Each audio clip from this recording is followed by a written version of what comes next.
Mian Publishing presents Betrayal of Blood, Book 2 of the Orenda trilogy, written by Pearl Beacon and Elin Peer. Narrated by Stephanie Németh-Parker. Chapter 1. The Foster Child. Sitting in her new classroom in San Francisco, Vera looked out the open window hoping to see anything green. But all she saw was a massive concrete wall spray-painted with graffiti. It wasn't the pretty, artistic type of mural she had seen in some upscale areas back home in Brazil. The graffiti on the gray wall across the street had the same lack of imagination as the teacher who decorated the classroom that she sat in.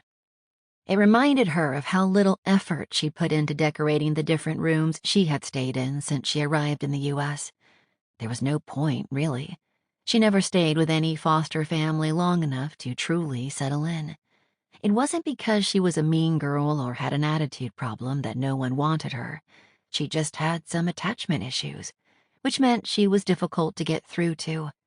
And then there were the many incidents of her not coming home at night because she often preferred sleeping in nature with her friends, the animals. For a moment, Vera wondered if the family of foxes that lived in the forest behind her last foster family's house would miss her. She didn't like the idea of them questioning why she didn't visit them anymore.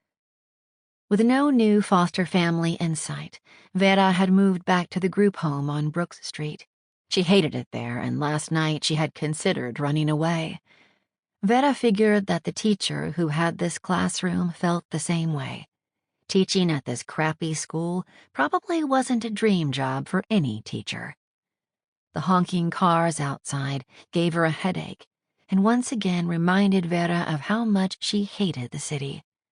She felt at home in nature, and sadly the few parks close to where she stayed were full of people walking, running, and playing with their dogs and children. Suppressing a yawn, Vera crossed her arms and wished she could be sleeping right now. Last night, a social worker had moved her back to the group home, and her new roommate had kept her awake half the night with her snoring and sleep-talking. The other kids she had met at the group home were as closed off as her. At the age of 15, she had learned that it was better to keep to herself. The constant rejections didn't hurt as much when she didn't allow herself to become attached.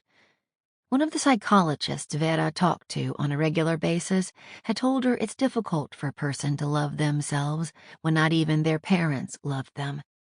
But despite the world telling her she wasn't good enough, Vera knew better. Sample complete. Ready to continue?